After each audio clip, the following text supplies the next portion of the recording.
Another reminder, once again, to silence your cell phones. And when we open it up for the questions to the players and coaches, please remember to give us your affiliation. All right. Your name, your affiliation, and to whom you're asking the question. And recording this press conference on video, cell phones is prohibited once again. And if you're joining us on Zoom, please use the raised hand function for questions. We'll address those questions in the room first and those from Zoom if we have time. Ryan, another tough game. Yeah, good baseball game, right? And I think people here in Omaha are getting their money's worth.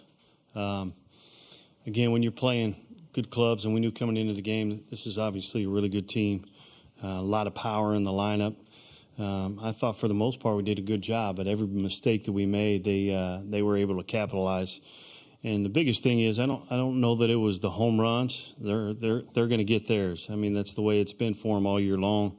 But it's the mistakes in front of those home runs that really cost us today. We had a hit batter, we had a walk right in front of a couple home runs, and that ended up being large. But proud of the way our guys hung in there. I thought we had some opportunities early in the game, and we couldn't take advantage of them. I think we left, I don't have a box score, but I think it was 13 on base is what we left on base.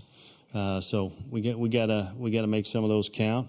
And then late, I mean, this is our club, man. This is we're gonna fight and claw and try to find a way late. And we gave ourselves an opportunity late. I thought Justin Quinn's at bat in the 8th was really good. Squared the ball up and it was right at him, but man, our guys kept coming. We gave ourselves a chance. So proud of the way we competed, man. Now we turn our attention to Tuesday and how we can find a way to win. Yeah, we had 13. You had 13 left on today. That's too many. Yeah. Okay, now we'll have. There you go. Now we'll have questions for the student athletes, and raise your hand. We'll get one mic to you, and we'll start with Kendall. Kendall Rogers, D1 Baseball. Matt, just looking at Hurston Waldrop, you got going late in the game once he was out, but what did you see from him that just made him so difficult to just kind of square up and get really good, at-bats off of him? Well, I look back to those at-bats, and I just look back to my approach, and I just didn't stick to it. That was really what it was. I came into the game thinking I was going to spit on slider, and I think I did the exact opposite of that the entire time, that's on me. I got to execute better. I did not do the plan that we were going with today, and that's on me. Plan was to elevate the fastball and try and get it up and put a swing on it, and I think my first 3 at-bats, all I did was swing at splitter and then take fastball, which is just not good. Not going to cut it, and it's not good enough. Okay, next question, Mike.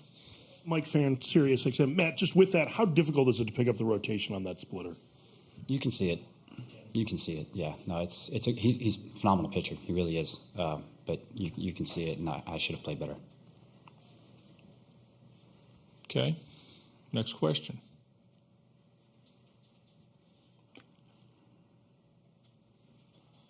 We need a question for Jake. Okay. Zach. Hey, Jack Longshaw of Foul Pole. Matt, Jake, obviously you both have such an incredible journey getting to this point, but y'all's response late in the game, like Coach had mentioned, a testament to y'all ball club. What's the conversation like kind of leading into the next few days? It's a tough, resilient group. Obviously, we didn't play well enough to win tonight, but we're going to flush this one and, get right back on the saddle for Tuesday. We're not going to change who we are or who we've been the whole year. Who we are, it was good enough to get us here, and it's good enough to win games here. So we're just not going to change our plan or our approach or who we are. Okay, any more questions for the student athletes? Guys, you're excused, and we'll see you in a couple of days. Thank you, guys.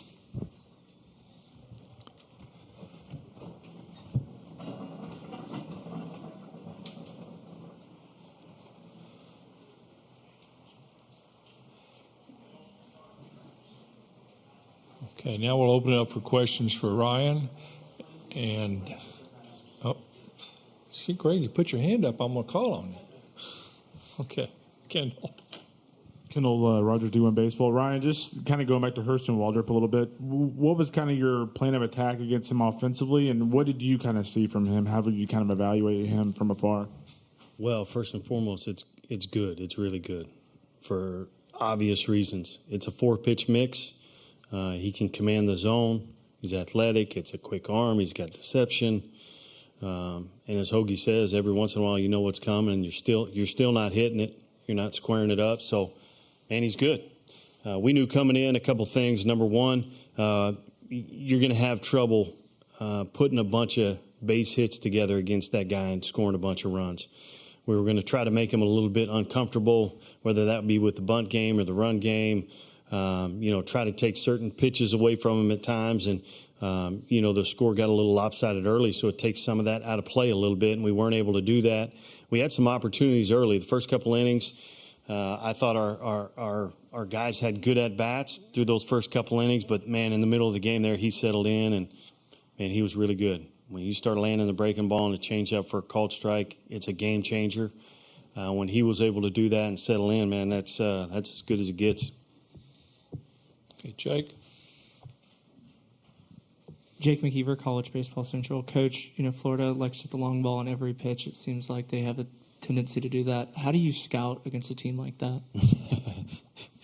It makes it tough, man. If you make one little mistake, our plan was coming in. I mean, again, I think guys that have power and teams that have power, it's like in basketball when you're playing a really good scorer. They're going to get some, and that's the bottom line. That's what they're going to do. That's what their offense is kind of based around.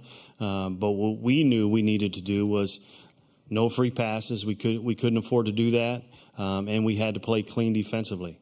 We played clean defensively for the most part, but those mistakes in front of the home runs are really what hurt. That's a great lineup. I mean, up and down, it's big, it's strong, it's physical, with power from top to bottom. So if you make mistakes, they're going to hurt you. We just can't hurt ourselves with some of those mistakes in front of home runs. Okay, next question. Yep. Yeah. Yeah, Coach, were you surprised by the ruling in the 8th inning regarding Florida's side, caught off guard a little bit by it, or what were your thoughts about kind of the change in pitchers in that situation? Well, I was looking at some numbers, so I didn't see exactly what happened. I might have to go back and look, but, it is what it is, and part of it. Okay. Any more questions for Ryan? We have somebody in the back here. Okay, yeah. Coach Jason Patterson, Island CWS. Just you get the inside the park home run, you load the bases, the 8th, the 9th. Talk about the resilience of this team and what it says about their character, the way they did battle down at the very end here. I'm glad everybody's getting to see it. I'm glad we're on this stage. So, those last couple innings, we gave ourselves a chance every inning. Matt's swing was big, and I think just as big as the swing was the way he's running around the bases, the way he hustles, the way he plays. And I think that's contagious throughout our team. I think all of them have that. And then, as you said, man, we loaded them up in the 8th and the 9th. We needed that one move, that one swing, that one moment, and just couldn't get it. A lot of credit to them. They did a great job. They attacked the zone all night long. Obviously, this is a really talented club, so at some point we got to make a swing. We got to make a move and make them pay, and leaving 13 on against that kind of team and in that moment just won't get it done. Okay, Jake. Jake McKeever, College Baseball Central. Coach, you're going to have TCU. You've already seen them. How is kind of the scouting report going to stay the same, or what's going to change about it? Well, I mean, what we do is not going to change. You get to this point because of what you do to get here. Regardless of what they do, as you said, everybody here is good. Everybody here is playing well at the right time of year. So I think more than any scouting report or matchups or anything you want to cover, we got to play well. And if we play well, we're going to have a chance. And if we don't, we're probably going to come up a little bit short. So we got to find a way tomorrow in our workout to get sharp and get mentally ready to go and come out and play well on Tuesday. Okay, any more questions for Ryan? If not, you will be the home team Tuesday afternoon. Sounds good. Thanks, guys. Thanks.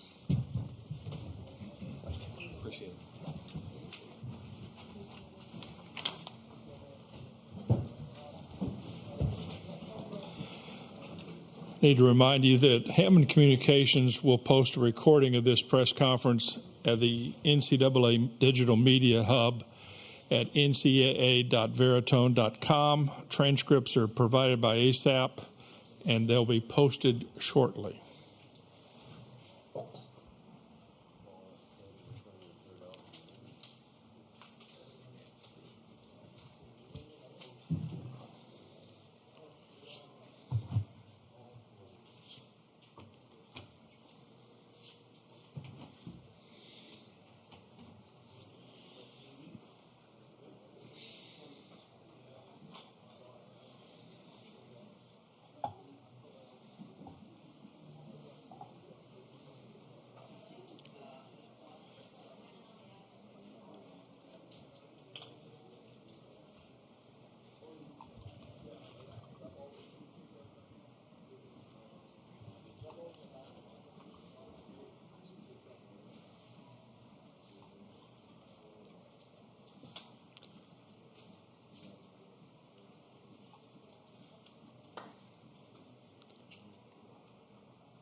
Jan,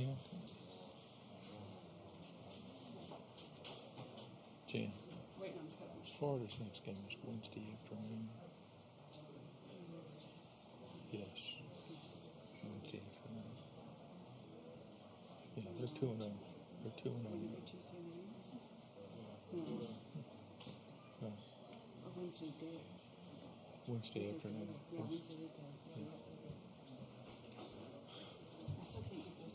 It's a different schedule, yeah. Wednesday at 1 against the winner of Tuesday afternoon. Yeah.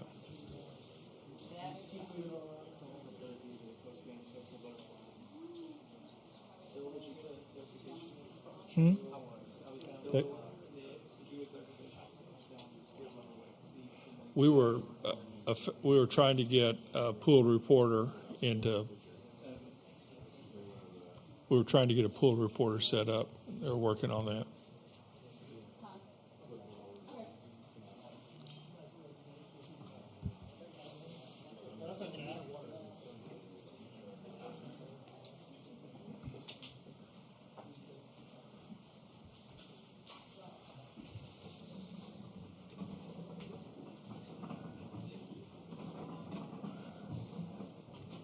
They're on both sides, Josh.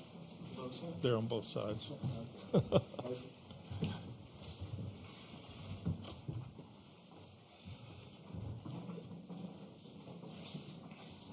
Once again, if you're just joining us, please give us your name and affiliation. And Randy's saying, if you take off your hats, please. Randy just told me. Okay. Randy's running things, you know. But once again, when we open it up for questions for the coach and players, please give us your name, your affiliation, and to whom you're asking the question. Kevin, give us an overview.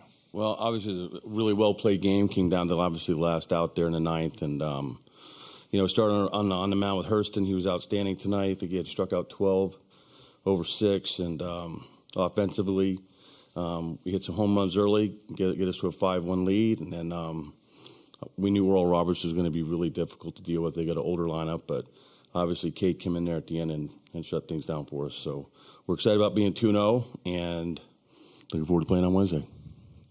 Yep. Okay, I'll open up for questions for the student athletes. And everybody just jump up at once now. Okay, here in the middle. Yeah, Kevin Brockway, Gainesville Sun. Luke, I'm just curious what you were looking for in that pitch and that homer, and what does it mean to have another day, particularly early on, where you guys, use the long ball to kind of build some offense and build the lead? Yeah, I think we started off good with getting a couple balls we could handle and driving them out of the yard, and kind of setting the tone early. But that at bat, mainly, I think he got me 0-2 on 2 changeups, and then I was just kind of thinking heater and then reacting to a changeup. I wasn't going to let the heater get by me. So luckily he threw me one over the plate that I was able to drive in. Yeah. Okay, Kendall. Kendall Rogers, D1 Baseball. Hurston, how would you just kind of evaluate your stuff tonight? Obviously a very good performance. I mean, overall, it was the end result was good, and that's all that matters. But kind of took me a little bit to settle in, and it's a big stage, and obviously a lot of feelings, a lot of adrenaline and emotions that come with this game. So be able to settle in, and obviously I didn't have the best feel for my fastball or command for my fastball, and so to be able to have the 3 off-speed pitches and rely on those and work with BT really well, and just be able to control the game from there. Okay, here. Yep, right there. Scott Carter, FloridaGators.com. Josh, I mean, you guys are obviously where you want to be. But what's it like to have these close games, and what's as a player, especially tonight with strange sequence, and just take us through maybe that last inning. Yeah, it's very intense. Like Sully said, we knew Oral Roberts was going to be a tough opponent. They've been good all year and beating good teams all year. So, yeah, it was a very intense game. But, we got to stay together as a team, and that's something we always talk about in the dugout, staying together as a team and trying to just move forward no matter what happens. And, yeah, that last inning was very intense. We had a couple guys on, and fortunately enough, we got a ground ball that we were hoping to turn a double play, but it chopped a little too high, so we were able to get the second out there at second. And yeah, we had complete faith in Cade Fisher. We knew he was coming in there to do his job, and yeah, it was just amazing for him to come in there and fill up the strike zone and get that last out to Mikey. Okay, Jake. Jake McKeever, College Baseball Central. Josh, Luke, y'all both got out of him really early. What was the scouting report on the pitcher, and how did y'all kind of attack it? We knew that he was going to slow the ball down against us, but early on in the game, he was beating a couple of us with some heaters. So it was more so just see his pitches up, see everything up in the zone, and once we got through the lineup that first time, and we noticed that he was going back to his fastball quite often. For me at least, my approach, my second at bat, I didn't want to get beat with the heater. So I took that first pitch change up, and I was sitting dead red heater because that's what he beat me on my first at bat for the strikeout. So luckily I got it and caught it out front and kept it fair. Yeah, like he said, I feel like we definitely were thinking. I mean, based on what he's done all year, it kind of likes to slow the ball down. But the heater always also plays a little different. You showed early on people were kind of getting beat by it, but I'd say, like what he said, I didn't really want to get beat by the heater, so I was kind of reacting to the off-speed, but sitting on the heater and was able to get a heater out over the plate and drive it. Okay, back here. Matt Talverney from World Baseball Network. Hurston, how does it feel to have a catcher like BT be such a workhorse throughout the course of this year? Yeah, it's a really big advantage that a lot of people don't understand the value of, and the value in, and having a guy with so much experience, and seeing what he's done over the past 2 years. And you talk to any pitcher on the staff and any player on the staff, he manages the staff really well. He manages the game really well. Any moment of the game, he makes sure he'll talk with his infielders no matter what. He'll get on you in any moment, but he's also there to support you. He'll get you through the game. And I know there's a couple of times through this year where I didn't have my best stuff, but he was there to push me through the game. And he's really great with calling pitches, and he handles the pressure of ball games really, really well. And it's been really nice to have him behind the plate. Okay, we'll go over here first with Scott. Yeah, Scott Carter, FloridaGators.com. Hurston, you said last week against South Carolina you probably had what you thought was your worst bullpen of the season. How'd you feel before today? And then second, just what's real? I mean, these last 3 starts for you have been pretty tremendous. Just what does it mean just to do it on this stage? Yeah, I think the bullpens.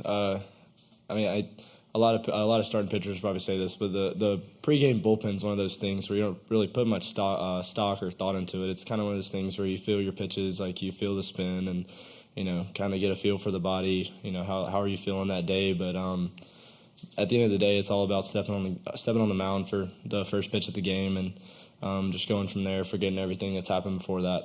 Everything that's happened before that first pitch doesn't matter. And so being able to step on the mound and forget that, have a clean slate. And then I think that's what I would say has helped me through the past 3 starts and past couple starts, really, just being able to step on the mound, throw strike one and trust the guys behind me. Trust that we're all gonna have a good game. Hey, Kevin. Yeah, Josh, you guys get the first two. Now you're in a pretty good position. You have rest until Wednesday. What does this do confidence-wise for the team to be able to pull off these first two and be in a good position to get to the finals? Oh, it definitely builds a lot of confidence, but we can't overlook anybody we play. No matter what the outcome is of the next game and who we face on Wednesday, we got to come in with the attack mentality and try to focus on, one play at a time, one inning at a time. So it definitely builds a lot of confidence, but we had a lot of confidence coming into this World Series, and the biggest thing is we just can't overlook anybody, because anybody can beat anybody in baseball. And, these past couple games that have been played early on in the World Series have been kind of like thrill seekers towards the last couple innings. So, like I said, anything can happen. We just got to come in here with the win mentality and attack whoever we play. Okay, we have one more question for the players, and we'll get it from Zach here.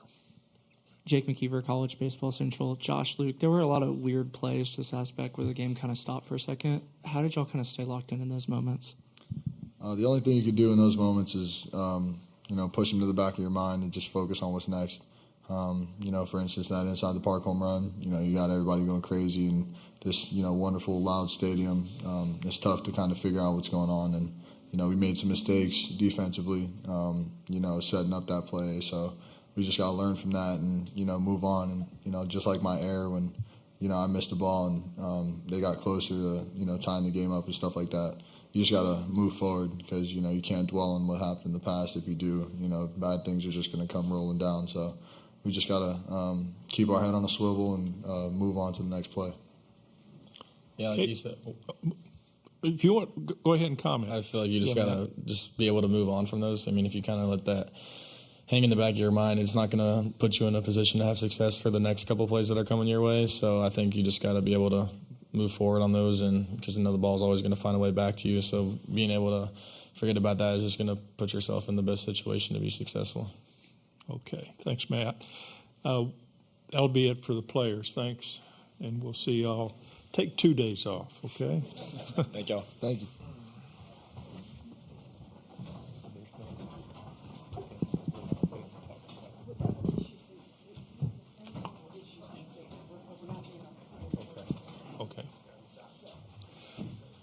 Okay, let's open it up now for questions for Sully. And we'll start with Kendall. Kendall Rogers, D1 Baseball. Sully, I think the last bad start that Hurston had, I think I saw him at A&M, and since then he's been really, really good. I guess from your perspective, what are you kind of just seeing in his progression week in and week out to get him to the level that he's at today? I think he's been able to make adjustments in game. You can kind of tell that they were swinging early in the count, and he's had the ability to throw his curveball and his slider and his split early in the count. I think maybe through the first half of the year, his split was more of a two-strike pitch. But now he's been able to slow the ball down, and when people are swinging early in the count like they did, he's got multiple weapons that he can go to. Okay, Kevin? Yeah, Kevin Brockway, Gainesville Sun. The mound visit situation, do you have someone that's like charting that in the dugout, or how did that get kind of lost track in the eighth inning? Yeah, we keep it in the dugout, and I had a brief conversation with the umpire before the inning, and it was totally my mistake, and no one feels more terrible about it than I do. But at the same time, it's like a player that has a bad game or gives up a run there in the ninth or something in extra innings. You got to move on from it. But I told the team I apologized to them at the end of the game, and they just said they had my back. And on the flip side of that, Cade comes in and from Friday night and is put in a really tough position. Probably has never pitched in an environment like that or in a situation like that. So the one positive there is, he should feel really good about himself. I know the team was fired up, but I'm fairly hard on myself a lot. But I wake up tomorrow morning, I'm gonna get these guys ready to play on Wednesday. That's the bottom line. Okay, Jake. Jake McKeever, College Baseball Central. Coach, you used Neely in the first game and then you used him again tonight. How do you feel about his arm going forward? Who's that? Neely, the closer. Yeah, he's fine. We've used him on back-to-back nights before this year. but now everybody's got 2 days off, and then obviously, Jack hasn't pitched yet. He didn't pitch in the Supers, so he should be ready to go by Wednesday for sure, obviously. Okay, Mike. Mike LaPresti, NCAA.com. Not only as a participant, but just as a college baseball guy, how good is it for the game? This College World Series has had great finish after great finish after great finish. Just how good is it for the game? What's happened in the last 3 nights? Yeah, I think it just shows you the parity that of college baseball. I mean, every game seems to be really, really exciting. I mean, I think obviously LSU and Tennessee last night was a 3-run game. Everything else seems like it's a 1-run game. So I think it's great for the game. It's very exciting for people to watch. And like I said, but the 8 teams are here for a reason. It's not easy to get here. So not only are you playing good teams, you're playing really good teams are playing their best at the end of the year. Okay, Scott. Yeah, Scott Carter, FloridaGators.com. Sully, you've been out here enough to know that when you win your first 2, it makes life easier. I mean, what would be your approach and just message to these guys the next couple of days? We've got to keep our edge. We haven't done it yet. So, sure, we're 1 game away from the finals, but we still got to play 1 more game. So, they've got to stay the course and what we've done the entire year, and don't take anything for granted, and be ready to go on Wednesday. Okay, Kevin. The home runs tonight, you guys broke the school record, at 135. But just how much did they give you? That give you a jolt or a lift in being able to knock their starter out in the 4th inning?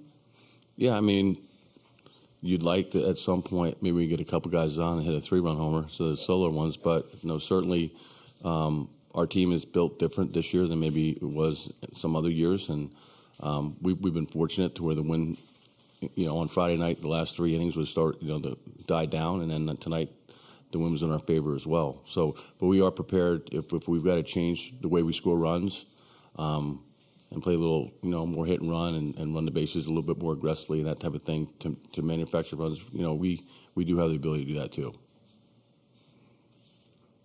Okay, Kendall. Kendall Rogers, D1 Baseball. Slowly just, I guess, talk about Cade Fisher. And, I mean, he goes out there a little bit quicker to get ready on the mound than he's used to. He's usually doing that in the bullpen. Mm-hmm. Then in the 10th situation there in the 9th, I mean, just the job that he did as a freshman and that kind of just pressure cooker situation. Yeah, I think that's the one silver lining in that whole thing. That, I mean, I'm sure he's never pitched in an environment like that or in a situation like that. And, and coming back from Friday night's outing and him be able to do that, I think speaks volumes of his maturity, his competitive spirit. And like I said, he needed to throw the ball across plate and did. And, like I said, if there's one positive thing that came out of my mistake was Cade being able to get the last 4 outs. Okay. Scott? Okay, this should be our last question. Yeah, Sully, I just want to go back to Hurston for a minute. He didn't want to talk about himself too much, but to do what he's done in these 3 starts in the tournament on this stage, I mean, you've been around the game, good pitching. Just what's it say about this guy? Well, you can't get to this spot without having Sproat and Waldrop, and now Cags has got to follow up on Wednesday, and we've got a guy at the back end of Neely, and yeah, I mean, when we've been in this position and we've won the first 2 or gotten to the finals, the starting pitching has been really good, and both Brandon and Hurston have been just outstanding. Solly, thank you. Congratulations. Thank you. We'll see you Wednesday. See you Wednesday afternoon.